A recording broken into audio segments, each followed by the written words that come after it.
സ്ഥാനമൊഴിയാൻ സന്നദ്ധത അറിയിച്ച KSRTC MD Biju Prabhakar. ഇക്കാര്യം ചൂണ്ടിക്കാട്ടി ചീഫ് സെക്രട്ടറിക്ക് ബിജു പ്രഭാകർ കത്ത് നൽകി. ഗതാഗത മന്ത്രി KB ഗണേഷ് കുമാറുമായുള്ള അഭിപ്രായ ഭിന്നതയുടെ പശ്ചാത്തലത്തിലാണ് നീക്കം. കൂടുതൽ വിവരങ്ങളുമായി രശ്മി കാർത്തിക് ചേർന്നുണ്ട്. രശ്മി, എങ്ങനെ നോക്കിക്കാണാം?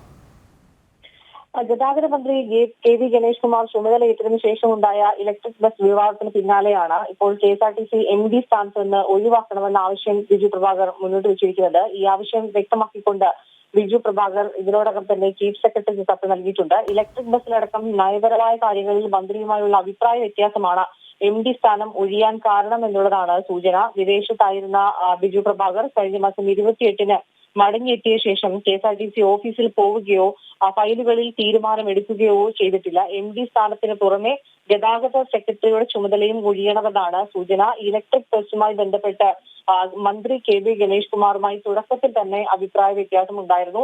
ഇത് വലിയ രീതിയിൽ ചർച്ച ചെയ്യപ്പെടുന്ന ഒരു സാഹചര്യം ഉണ്ടായിരുന്നു. ഇതിനൊടുവിലാണ് ഈ ഒരു വിവാദങ്ങൾക്ക് പിന്നാലെയാണ് ഇപ്പോൾ MD സ്ഥാനത്ത് നിന്നും ഒഴിവാക്കണം എന്ന ആവശ്യം ബിജു പ്രഭാകർ മുന്നോട്ട് വെച്ചിരിക്കുന്നത്. വിഷ്ണു. യെസ്, വ്യക്തമാണ്. സ്ഥാനമൊഴിയാൻ സന്നദ്ധത അറിയിച്ചിരിക്കുകയാണ് KSRTC MD ബിജു പ്രഭാകർ. ഇക്കാര്യം ചൂണ്ടിക്കാട്ടി ചീഫ് സെക്രട്ടറിക്ക് ബിജു പ്രഭാകർ കത്ത് നൽകി. ഗതാഗത മന്ത്രി KB ഗണേഷ് കുമാറുമായുള്ള അഭിപ്രായ ഭിന്നതയുടെ പശ്ചാത്തലത്തിലാണ് നീക്കം. രശ്മി കാർത്തികയാണ് വിശദമായ റിപ്പോർട്ടുകൾ പങ്കുവച്ചത്.